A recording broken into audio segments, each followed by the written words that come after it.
నీ యొక్క పాపమును ఒప్పుకోకపోతే ఏం జరుగుతుందంటే, ఈ గ్రంథములో వారి యొక్క పాపమును ఒప్పుకోకపోయినందుకు వాళ్ళకి జరిగిన యొక్క విషయములను ఈ గ్రంథములో మనకు చూపిస్తున్నారు.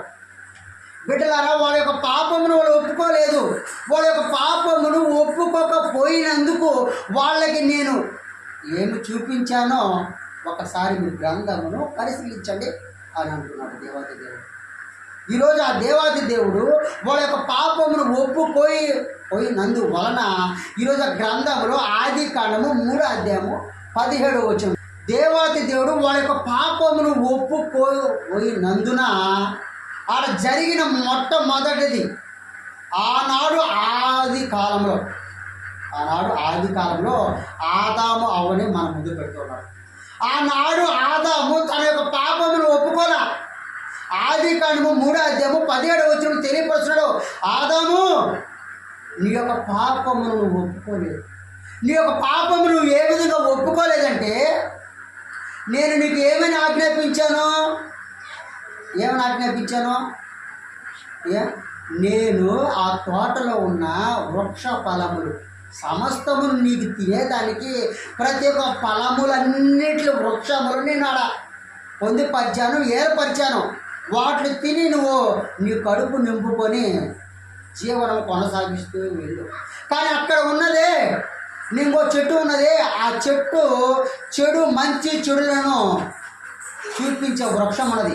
అది నీకు మంచిది కాదు, కానీ ఆ వృక్షం నుంచి వచ్చే ఫలమును మాత్రం తినకనైనా. ఏమన్నాడు? ఆ వృక్షం నుంచి వచ్చే ఫలమును తినకనైనా అన్నాడు. మర్యాదగా చెప్పాడు, ప్రేమగా చెప్పాడు. ఒక తండ్రి బిడ్డకి ఏమని చెబుతాడంటే, ప్రేమపూర్వకంగా చెప్పినట్టు దేవాతి దేవుడు ఆదాముకు తండ్రిలాగా బిడ్డకు చెప్పాడు. ఆ వృక్షం యొక్క ఫలమును తినకు నాయన, చుట్టూ ఉన్న వృక్షముల యొక్క ఫలమును తిను, కానీ ఆ ఫలమును తినకు హెచ్చరించాడు, ప్రేమగా చెప్పాడు. కానీ ఏం చేశాడు? ఆ వృక్షం యొక్క ఫలమును తిన్నాడు. చెడు అంటే మంచి చెడులను గ్రహించే ఫలమును యొక్క చెట్టు ఫలమును తిన్నాడు. దేవుడిని ఎదిరించాడు, తిరస్కరించాడు, దేవుని మాటకు లోబడలేదు. లాస్ట్కి ఏమన్నాడు? నీ భార్య మాట వింటివే, నా యొక్క మాట కూడా వినకుండా వినినందుకు, నువ్వు ఆ వృక్ష ఫలమును తిన్నందుకు, నీవు ఈ రోజు నుంచి నా మాట తిరస్కరించినందుకు, వ్యతిరేకిస్తున్నందుకు, ఈనాడు ఈ క్షణము నుంచే ఈ నేలని నిన్ను బట్టి నేను శపిస్తున్నాను అని దేవుడు ఆడ ఏం చేశాడో ఒక విషయమును గట్టిగా కరాఖండిగా చెప్పాడు.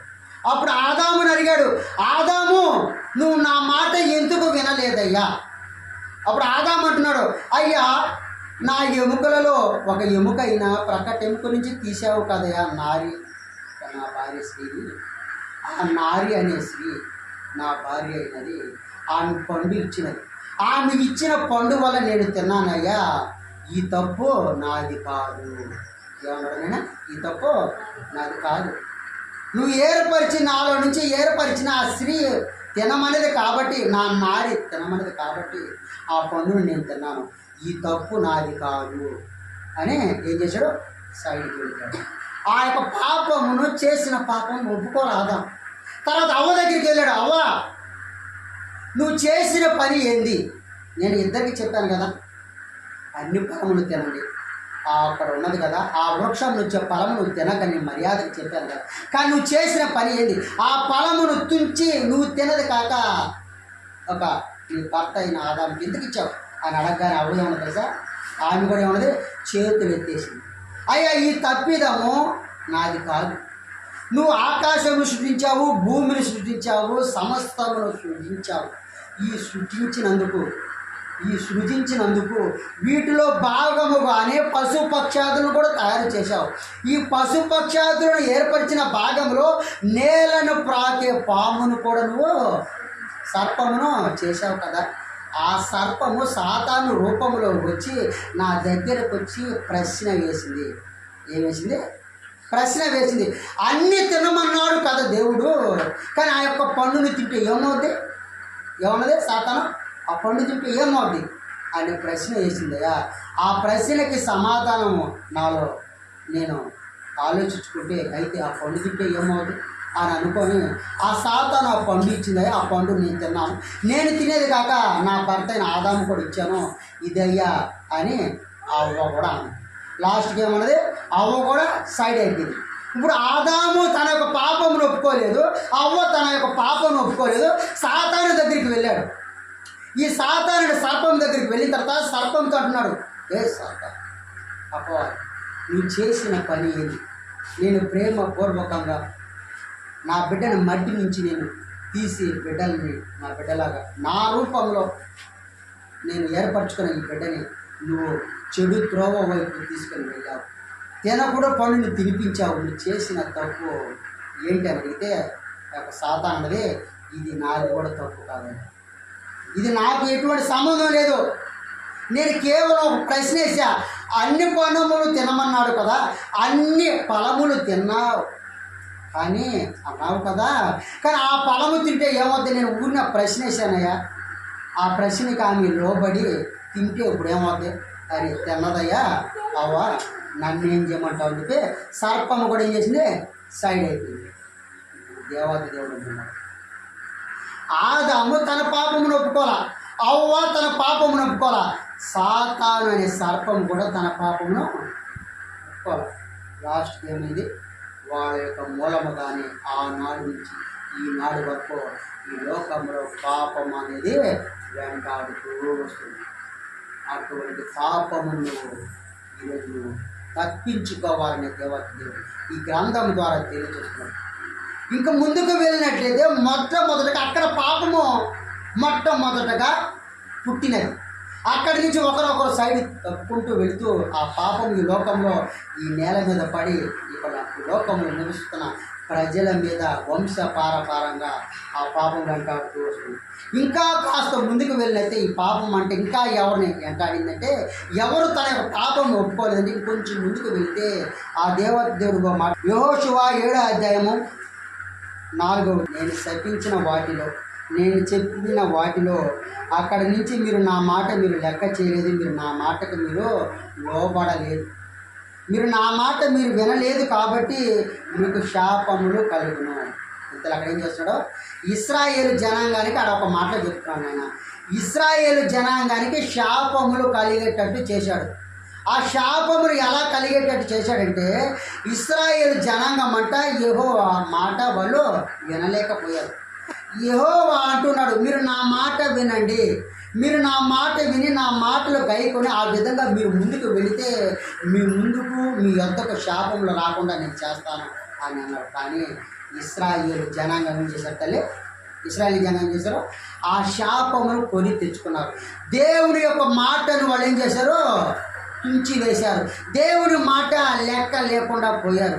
ఆయన మాట వినందుకు ఆ ఇశ్రాయేలు జనాంగానికి దేవుడు కోపపడి చేశాడు, శాపములను వాళ్ళ వైపు వెంటాడేటట్టు చేశాడు. కానీ ఆ శాపములకు ఆ దేవాది దేవుడు వాళ్ళు గురి అయ్యి లాస్ట్కి విచ్ఛిన్నమైపోయారు. కానీ ఈరోజు అంటున్నాడు దేవాది దేవుడు, ఇశ్రాయేలు జనాంగములకు శాపములు ఎలాగైతే కొని తెచ్చుకున్నారో నేను అంటూ ఉన్నాను. ఈరోజు ఈ వాక్యం ద్వారా దేవాది దేవుడు తెలియపరుస్తున్నాడు, ఇశ్రాయేలు జనాంగముల వైపు వాళ్ళ మీదకి శాపములు కొని తెచ్చుకున్నట్లు మీరు కూడా ఈ శాపములు కొని తెచ్చుకోకూడదని ఆ దేవాది దేవుడు తెలియపరుస్తున్నాడు. అటువంటి శాపములు మీరు కొని తెచ్చుకోకూడదంటే నిత్యము ఆయన వెంట మీరు ఉండాలి. ఆయన వెంట మీరు ఎలా ఉండాలంటే ప్రార్థనతో నడవాలి, వాక్యము ద్వారా నడవాలి. ఆయన గురి వెంట మీరు నడిచినట్లయితే ఆనాడు ఇశ్రాయేలు జనాంగము శాపములు కొని తెచ్చుకునే వాళ్ళు శాపగ్రస్తులైనందుకు ఈరోజు దేవాది దేవుడు అటువంటి శాపములు మీ వద్దకు రాకుండా మీ మీద పడనీయకుండా ఆ దేవాది దేవుడు చేస్తాడని తెలియచేసుకున్నాడు. ఇంకొక మాట అంటున్నాడు దేవాది దేవుడు, రెండవది అపజయము కలుగును. ఒకటి తల్లి శాపములు కలుగును, రెండవది అపజయము కలుగును. ఈ అపజయము ఎవరికి కలుగునని దేవాది దేవుడు తెలియపరుస్తున్నాడంటే అక్కడ ఇంకొక మాట నేను చూడండి తల్లి. మూడవదిగా అవమానము కలుగును. సామెతలు 14:34 నీతి జనములు ఘనత కీర్తను. అంటే నీతి జనములు అంటే దేవుని యొక్క నామమున దేవుని యొక్క ప్రణాళిక ప్రకారంగా నీతి కలిగి ఎవరైతే జనములు ఉంటారో, నీతి కలిగి జీవిస్తారో వాళ్ళు దేవుడు అంటున్నాడో వాళ్ళని ఘనతకెక్కేటట్టు, ఘనత నొందేటట్టు, వాళ్ళు ఘనత పొందేటట్టు అది సర్వసాధారణ కారణం కాదల్లా. పాపము చేసిన వారు ఏం చేస్తారంట? అవమాన పాలు. పాపము ప్రజలకు అవమానం. ఇప్పుడు నైనా ఒక మాట అంటుంది దేవుడు, పాపము ఎవరైతే చేస్తారో ఆ పాపము చేసిన ప్రజలకు అవమానమే వస్తుందట. ఏమొస్తుంది? అవమానం వస్తుంది. అటువంటి పాపములు చేయకుండా ఈ యొక్క గ్రంథంలో మనకు తెలియపరుస్తూ ఉన్నాడు దేవుడు. పాపములు చేయకుండా మీరు ఎవరైతే నిటారుగా దేవుని వైపు మీరు చూస్తారో, ఆయన ఒక నడవడికలో నడుస్తారో, ఆయన యందు మీరు ముందుకు వెళతారో, పాపము చేసిన వారు ఎవరైతే నిలదొక్కుకొని నిలబడతారో అటువంటి వాళ్ళకి నేను అవమానము పరిచేదాకా నేను చేయను, అవమానపరచను అంటున్నాడు.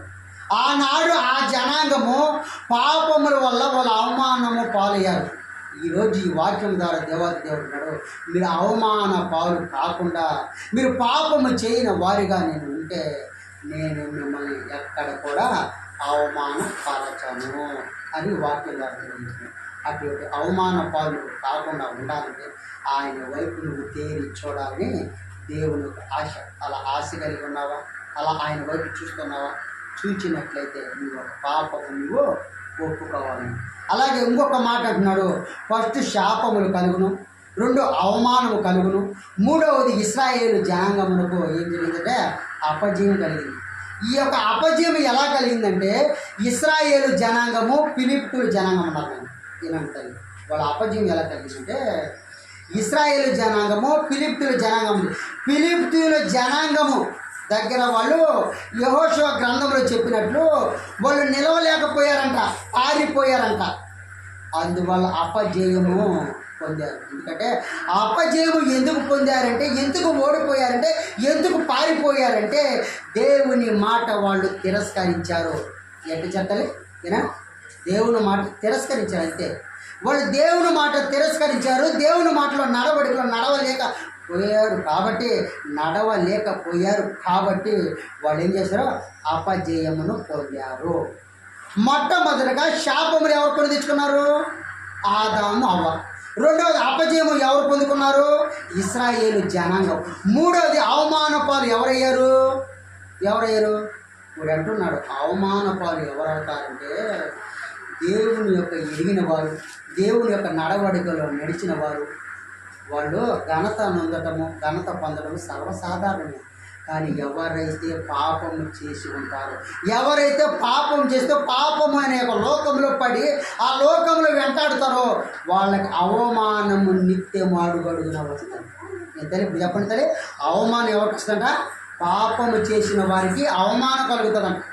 అటువంటి అవమానము దేవుడికి నువ్వు కొని కాకుండా, దేవుని యొద్దకు నువ్వు అవమానం పాలు కాకుండా, దేవుని నువ్వు ఇద్దరు అవమానం పాలు కాకుండా చాలామంది అవమానం చేస్తారు. మనుషుల మానవత్వం చెడిపోయింది. దేవుడు అంటున్నాడు, అవమాన పాలు కాకుండా చూసుకోండి. మనుషుల మానవత్వం మనం, ఎందుకంటే ఈరోజు అటువంటి మహాజ్ఞాని తగ్గించుకున్నాడు. దేవుని యొక్క ఎదుట ఆయన అందరినీ ఘనపరిచే విధంగా, దేవుని యొక్క క్రైస్తవుల బిడ్డల్ని ఘనపరిచే విధంగా, తెలియని వారికి తెలియని విషయాలు తెలియపరిచే విధంగా ప్రవీణ్ పగడాల లాంటి వ్యక్తిని ఈరోజు మనం మిస్ అయ్యామంటే మనం చాలా బాధాకరం. ఎందుకంటే ఆయన దగ్గర ఎంతో నేర్చుకోవాలి. ఆయన రక్షణ టీవీలో ప్రతి ఒక్క విషయాన్ని, ప్రతి ఒక్క సమస్యని క్లారిటీగా చెప్తాడు. తెలియని వారికి కూడా క్లారిటీగా స్పష్టంగా అన్ని గ్రంథాల గురించి ఆయన పటుత్వం ఉన్న ఏకైక వ్యక్తి. అటువంటి చాలామంది ఉన్నారు, కానీ అటువంటి వ్యక్తి మనం కోల్పోయినందుకు మనం శోక సంఖ్యలో ఉన్నాం. కాబట్టి అటువంటి వ్యక్తులు ఇంకా దేవుడు లేవనెత్తే విధంగా మీరు ఒక్కసారి దేవుని నామానికి మహిమ కలిగి. అపాయము కలుగును. ఈ అపాయము ఎవరు కలిగినంటే 2 సమూయేలు 12:11 దావీదుకు ఏమని తెలియజేస్తున్నాడంటే, అయ్యా నీకు అపాయము కలుగును. ఎటువంటి అపాయము కలుగునంటే, నువ్వు నా మాటను తృణీకరించావు, నువ్వు నా మాటను లెక్క చేయలేదు. ఎందుకంటే నువ్వు దేవుని యొక్క నడవడికలు అన్ని విషయంలో ప్రావీణుడివి, నువ్వు సమస్తము ప్రావీణుడివి, అన్ని విషయంలో నువ్వు ముందుకు వెళ్తున్నావు. కానీ నువ్వు చేసిన తప్పు ఏంటంటే ఒక తప్పు చేశావు. ఏ తప్పు చేశావు? ఉరియాపారి విషయంలో నువ్వు తప్పిదము చేశావు. ఉరియా భార్య విషయంలో తప్పు చేసిన వల్ల దారి తప్పినందువల్ల నేను నీకు ఒక అపాయమును నీకు తల పెడుతున్నాను. ఆ అపాయమును తప్పించుకొని జీవితంలో నడుచుకో. ఎందుకంటే ఈ యొక్క విషయాన్ని చాలామంది వక్రీకరిస్తారు. ఈ గ్రంథంలో పొందుపరిచాడు. ఎందుకంటే తప్పును చూపించాడు, ఒప్పును చూపించాడు, ఎలా నడుచుకోవాలో చూపించాడు. ఈ యొక్క నడవడికలో ఆనాడు కొంతమంది కొన్ని తప్పులు చేశారయ్యా. ఆ తప్పులు నువ్వు చూసి నేర్చుకొని ఆ బాటలో నడవకూడదు. ఆ బాటలో నుంచి తప్పించుకొని సక్రంగా నడవాలని, జీవించాలని నేను ఉదాహరణకి చూపించా. నీకు దిక్సూచిగా ఈ ఒక వాక్యం కొన్ని చూపించా. అంతేగాని ఆ విధంగా నేను చేయమనలేదు. ఈరోజు అంటున్నాడు దేవాది దేవుడు. ఆ రోజు దేవాది దేవుడు దావీదుని హెచ్చరించినాడు, అయ్యా నువ్వు నా మాటను ధృవీకరించావు, నువ్వు నా మాటకు లెక్క చేయలేదు, నేను అన్నీ చేసావు, కానీ ఆ యొక్క విషయంలో నేను నిన్ను అపాయము నీకు కలుగజేస్తాను. ఎందుకంటే ఆ యొక్క విషయంలో నువ్వు త్రుటి తప్పినందుకు నీకు అపాయము తప్పదు. ఎందుకంటే అటువంటి అన్ని విషయంలో ఆయన ప్రావీణుడైన లాస్ట్గా ఏం చేశాడు, మందిరము కట్టేదాన్ని కూడా అర్హుడు కాలేకపోయాడు. తన యొక్క కొడుకు సమూయేలు కట్టాడు. ఆ విధంగా అంటున్నాడు, ఆనాడు దావీదు అపాయములు కొని తెచ్చుకునే విధానం, ఈనాడు నువ్వు అపాయములు కొని తెచ్చుకోకుండా ముందుకు వెళ్ళాలని ఆ దేవాది దేవుడు ఆశపడ్డాడు. అటువంటి అపాయము నీ ఎద్దకు రాకుండా, దేవుని మాటను వినీకరించకుండా, దేవుని యొక్క నడవడిలో సూచన తప్పకుండా నువ్వు నడవాలని అన్ని విషయంలో దేవాది దేవుడు నిన్ను హెచ్చరిస్తున్నాడు. ఈ వాక్యంలో దావీదు వలె నువ్వు తప్పిదము చేయకుండా అన్ని విషయంలో సక్రంగా నడుచుకోవాలని ఆ దేవుడు నిన్ను ముందుగా ఈ వాక్యం ద్వారా తెలియపరుస్తూ, అలాగే ఇంకొక మాట అంటున్నాడు తను 2 రాజులు 5:20 రోగం అనేది కలిగిందంట. ఏం కలిగితే రోగము కలుగును. ఈ రోగము ఎలా కలిగిందంటే ఇక్కడ మనకి దేవుడు చూపిస్తున్నాడు. ఇక్కడ ఏం చూపిస్తున్నాడంటే ఎలీషావును, ఎవరు తల్లి? ఎలీషావును. ఆయన ప్రవక్త. ఎవరు తల్లి? ఎవరైనా ఎలీషా ఒక ప్రవక్త. ఆయన ప్రవక్త కింద ఒక అతను పనిచేస్తున్నాడు. ఎవరు? గెహాజు. ఎవరు తల్లి? ఎవరు చెప్పనైనా? గెహాజు ఆ ఎలీషా దగ్గర పనిచేస్తూ ఒక దైవ సేవకుడిగా ఆయన ఒక నడవడికలు నడుస్తూ ముందుకు వెళ్తుంటే అక్కడ ఏం జరిగిందంటే నయామను ఒక అతను ఉన్నాడు. అతను ఏం చేశాడంటే ఈ గెహాజీ దగ్గరికి వెళ్ళి ఆయన ఏం చేశాడు, ఈయనకి అర్పించాడు. ఏమని అర్పించాడు? ధాన్యములు, వస్త్రములు అర్పించాడు. అర్పిగానే ఒక అతను వచ్చి ఆయనకు వస్త్రములు, ధాన్యములు అన్నీ ఇస్తున్నప్పుడు ఈయన తీసుకోవాలా లేదా? ఆచి చూసి తీసుకోవాలి, దేవుని అడిగి తీసుకోవాలి. ఇదే సందడి ఏం చేశాడు గెహాజు? ఆ నయామను వ్యక్తి వస్త్రములు, ధాన్యములు ఇవ్వగానే తీసుకొని ఆయన ఏం చేశాడు? ఇంట్లో దాచిపెట్టుకున్నాడు. ఈ విషయం ఎవరికి తెలిసింది? ఎలీషాకు తెలిసింది. ఎలీషా అంటున్నాడు, గెహాజు నువ్వు చేసిన పని ఏంటి? నేను చెప్పింది ఏంటి? నువ్వు చేసే పని ఏంటి? ఈరోజు దేవుని యొక్క సేవలో మనం వాడబడుతున్నాం, దేవుడి యొక్క నడవడికలో ముందుకు వెళ్తున్నాం. దేవుడి యొక్క ప్రతి విషయంలో ఆయన పని చేస్తూ వెళ్తున్నప్పుడు ఈ లోకములో ధాన్యముల గురించి, వస్త్రముల గురించి నువ్వు ఆశపడాలా? నువ్వు ఆశపడి అతను ఇచ్చిన నయామను వ్యక్తి ఇవ్వగానే నువ్వు తీసుకున్నందుకు వాటికి నువ్వు లోబడి వాటికి లొంగిపోయి నువ్వు దాచిపెట్టుకున్నందుకు నయామనుకు కలిగిన కుష్టు రోగం నీకు ఎలా ఉంటుంది? తెల్లని మంచు రూపంలో నీకు మంచు వలె తెల్లని కుష్టు రోగం నీకు సంభవించును కాక. దేవుని యొక్క ప్రవక్త ద్వారా నోటి ద్వారా ఆ మాట పలికించుకునేందుకు తెచ్చుకున్నాడు. ఆయన ఒక మాట, ఎలీషా గారు ఆ మాట రాగానే గెహాజుకు ఏమైంది? తెల్లని మంచు వలె కుష్టు రోగం ఒకటి అప్పటికప్పుడు వెంటాడింది. ఆయన శరీరం అంతా పాకినది కుష్టు రోగం. ఆ శాపానికి ఏం చేశాడు? గురి అయ్యాడు. ఆ శాపమును కొని తెచ్చుకొని రోగముల పాలయ్యాడు. ఈరోజు వాక్యం ద్వారా దేవుడు తెలుసు, రోగముల వెంట నువ్వు వెళ్ళకు. రోగముల వెంట నువ్వు వెళ్ళకంటే ఆ రోజు ఆ కాలంలో ఎలీషా యొక్క మాటను తిరస్కరించి, దేవుని మాట తిరస్కరించి, దేవుని యొక్క నడవడికలో నడవకుండా ముందుకు వెళ్ళాడు. ఆయన తోసి పెంచాడు. తోసి ఇచ్చేదే కాక ఆయన నడవడికలో నడవకుండా, ఆయనకు లోబడకుండా, దేవునికి ఇష్టానుసారంగా ఉండకుండా ఈ లోకంలో ధాన్యాలకు, వస్త్రములకు లోబడి ఉన్నాడు. కాబట్టి ఆయన దిశలో రోగముల పాలయ్యాడు. ఈరోజు ఈ వాక్యం ద్వారా తెలుస్తుంది. ఈరోజు ఈ వాక్యం ద్వారా దేవాతి దేవుడు అంటే గెహాజీ వలె తెల్లని కుష్ఠరోగముల వలె రోగం వలె నువ్వు ఉండకూడదు. ఆ రోగములకు పాలు పడకూడదు.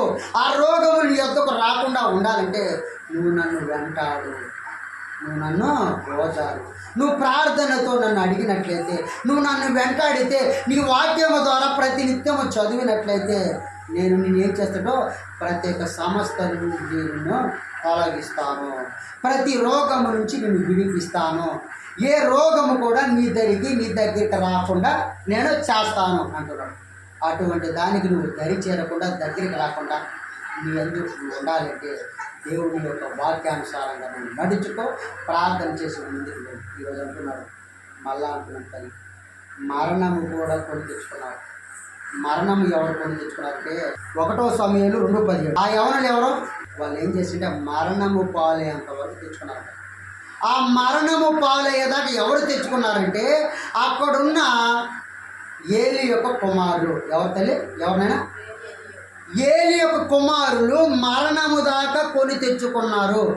ఏలి కుమారులు మరణము దాకా ఎలా కొని తెచ్చుకున్నారంటే వాళ్ళు చేసిన కొన్ని పనులు ఏం చేశారంటే మొట్టమొదటగా ఆ ప్రత్యక్ష గుడారము దగ్గర పరిచర్య చేస్తున్న యొక్క స్త్రీలను వాళ్ళు ఏం చేశారు, లోపరుచుకొని వాళ్ళు ఏం చేశారు, లోకానుసారంగా నడిచిన వారిగా ఉన్నారు. ఆ పరిచర్య చేస్తున్న ప్రత్యక్ష గుడారంలో పరిచర్య చేస్తున్న ఆ స్త్రీల పట్ల వాళ్ళు అసభ్యంగా ప్రవర్తించి వాళ్ళని చేస్తూ తప్పిదములు లోకంలో దారి తప్పారు. మొట్టమొదటిగా అక్కడికి దేవునికి కోపం వచ్చింది. రెండవదిగా ఆ ప్రత్యక్ష గుడారంలో నైవేద్యము సమర్పించాలి దేవునికి. ఆ దహన బలి విషయంలో కూడా వాళ్ళు ఏం చేశారు, వాళ్ళు ఇష్టానుసారంగా ప్రవర్తించారు. ఈ 2 మాటలు ఆ దేవునికి బహు కోపము తెప్పించారు. ఏం తెప్పిస్తాలి? ఏలియా కుమారులు. ఏలి ఎటువంటి వాడు? మంచి ప్రవక్త. ఏలి ఎవరంటే ఒక మంచి ప్రవక్తే కాక దేవుని ఇష్టానుసారంగా నడుస్తున్న ఒక మంచి గొప్ప ప్రవక్త. అటువంటి ఏలికి అన్న యొక్క గర్భము దాల్చక ముందు దేవుడు ఇచ్చిన సమూయేలును కూడా తీసుకొచ్చి ఆయన పాదాల చెంత పెట్టగలిగే అంత దేవుడు ఘనత ధన్యతిచ్చాడు. ఎందుకంటే దేవుడు ఒక ఖ్యాతిని ఇచ్చాడంటే అవతల వాళ్ళ యొక్క క్యారెక్టర్ ప్రవర్తన ఎలా ఉండాలి, బాగుంటేనే దేవుడు వాళ్ళ దగ్గర చేస్తాడు. ఆ విధంగా అన్ని కోణాల్లో ఏలి యొక్క క్యారెక్టరు చాలా బాగుంది. అటువంటి ప్రవక్త అన్న యొక్క కుమారుడైన సమూయేలును కూడా తీసుకుని వచ్చాడంటే ఆయన ఎటువంటి ప్రవక్త అక్కడ మనకు కనబడింది.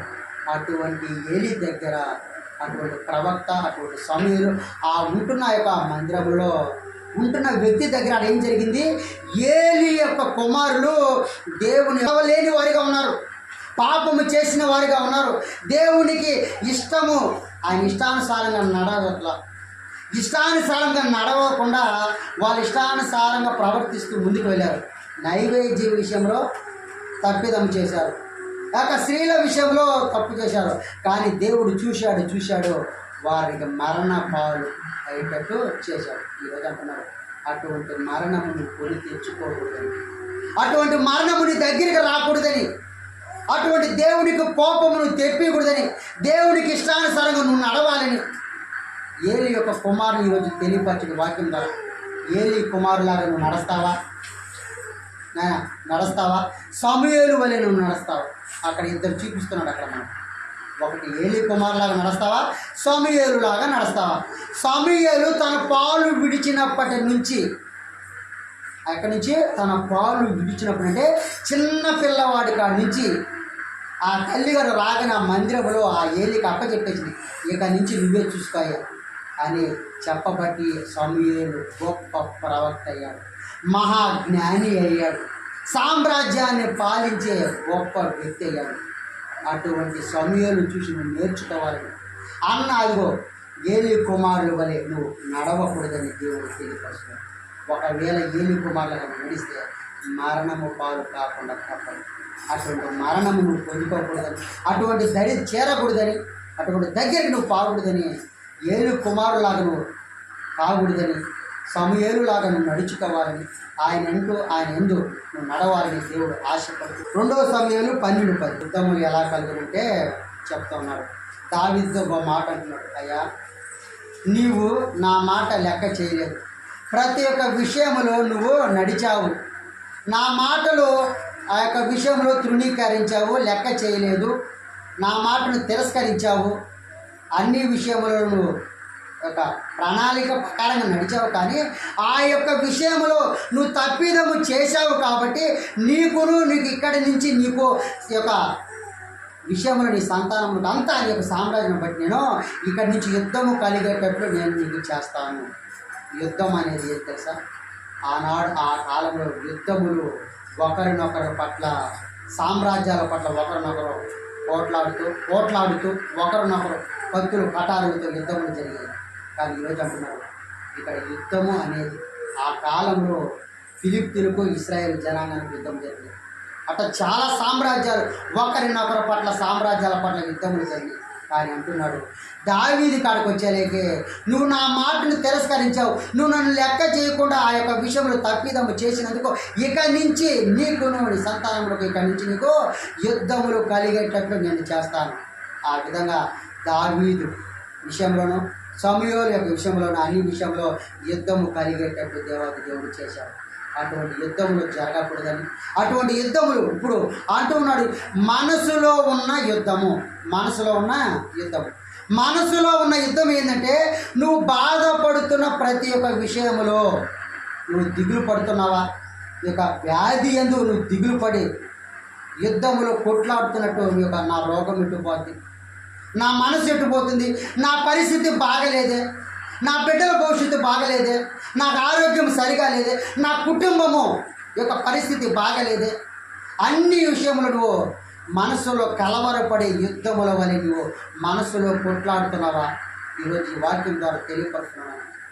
అటువంటి యుద్ధముల వలె నువ్వు కొట్లాడకూడదని, నీ మనసులో ప్రతి ఒక్క విషయములో ఎందు నువ్వు యుద్ధముల వలె కలవరపడకూడదు అని దేవాది దేవుడు ఈ వాక్యం ద్వారా తెలియపరుస్తూ, యుద్ధములు నీవు కలిగేటప్పుడు నేను చేయను, నీ మనసుకు నేను కలవరపరచను, నీ యొక్క నా నడవడికలో నువ్వు నడిస్తేనే ఎలా అంటున్నాడు తల్లి ఏమన్నా, నా యొక్క నడవడికలో ప్రార్థనతో వాక్యము ద్వారా నిత్యము నన్ను సేవిస్తూ ముందుకు వెళితే యుద్ధముల వలె నిన్ను నేను ఆ దరి చేరకుండా, మనసులో ఆవేదనలు తపనలు కొట్టి మిట్లాడకుండా నీకు ఎన్నడూ ప్రశాంతమైన వాతావరణము నేను నీకు కలుగజేస్తాను అని ఈ దేవాది దేవుడు ఈరోజు మనకి వాక్యం ద్వారా చూసేస్తున్నాడు.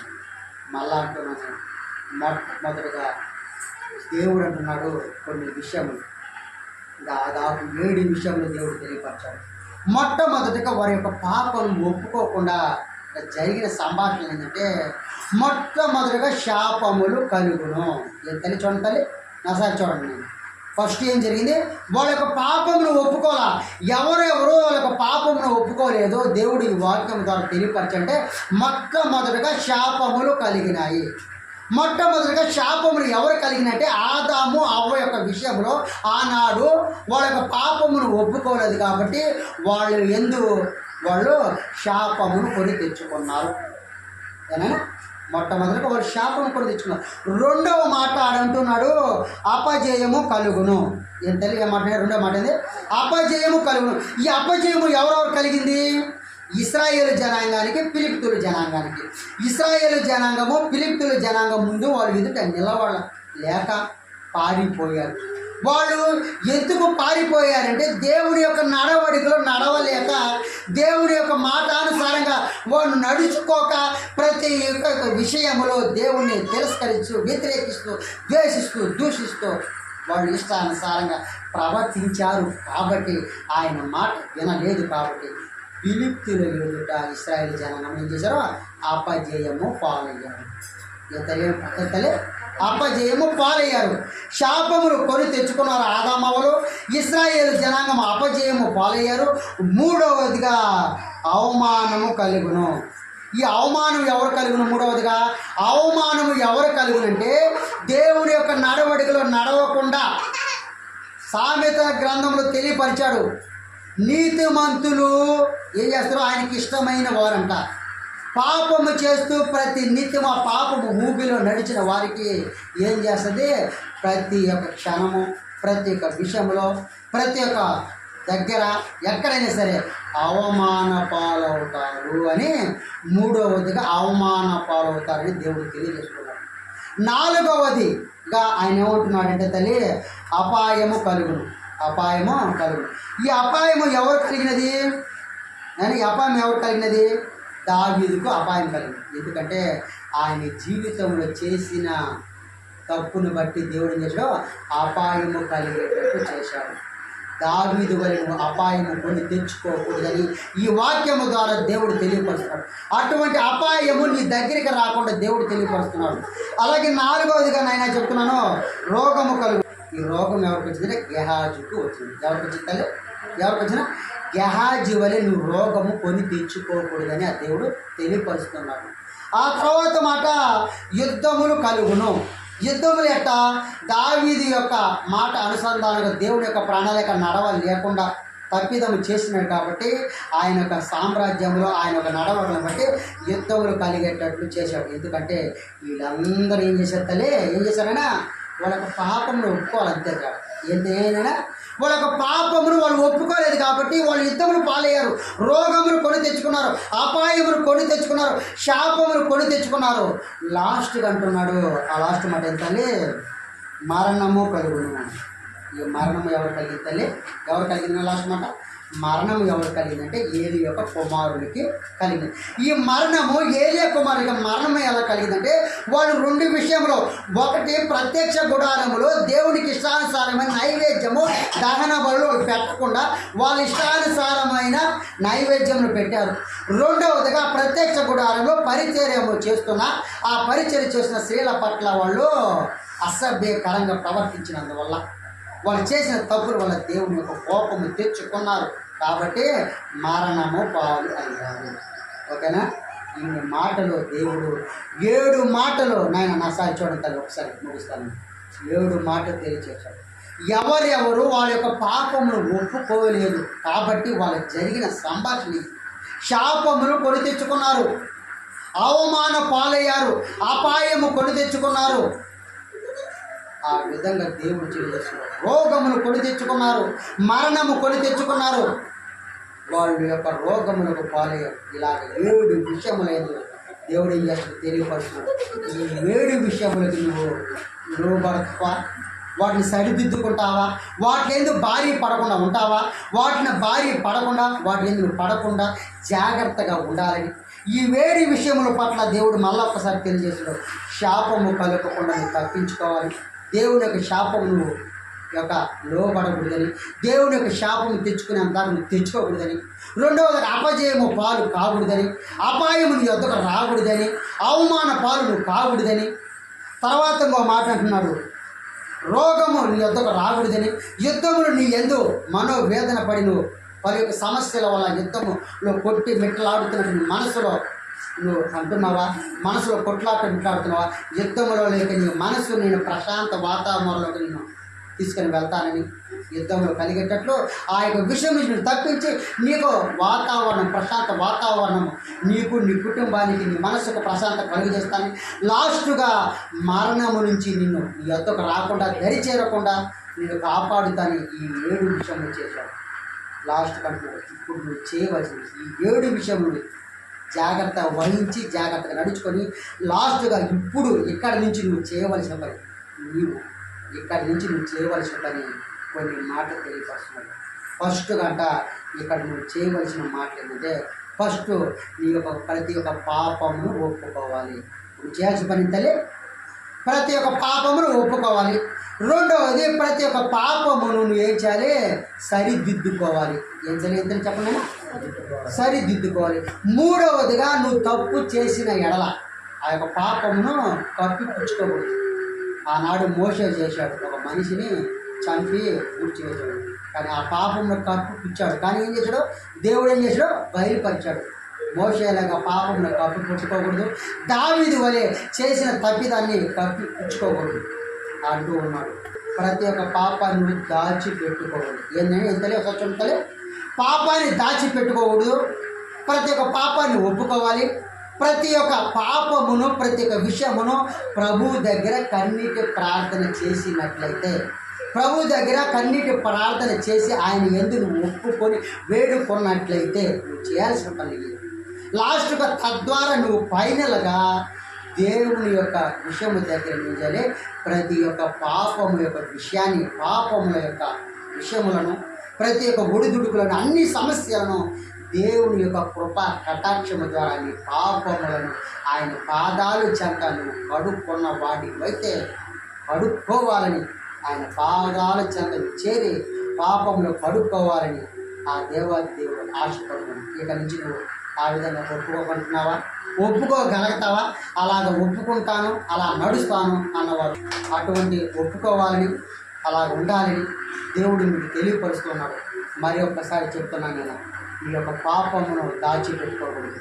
నీ యొక్క పాపమును ఒప్పుకో. నువ్వు ఆ తప్పు చేసిన ఆ యొక్క పాపమును ఏం చేయాలి? కప్పి పుచ్చుకోకూడదు. తర్వాత అంటూ ఉన్నాడు, ప్రతి ఒక్క విషయాన్ని, ప్రతి ఒక్క పాపమును ప్రభు యొక్క చెంతాల దగ్గర, ప్రభు దగ్గర ప్రార్థనతో, మోకాళ్ళ ప్రార్థనతో వేడుకొని గోజారి అడగాలి.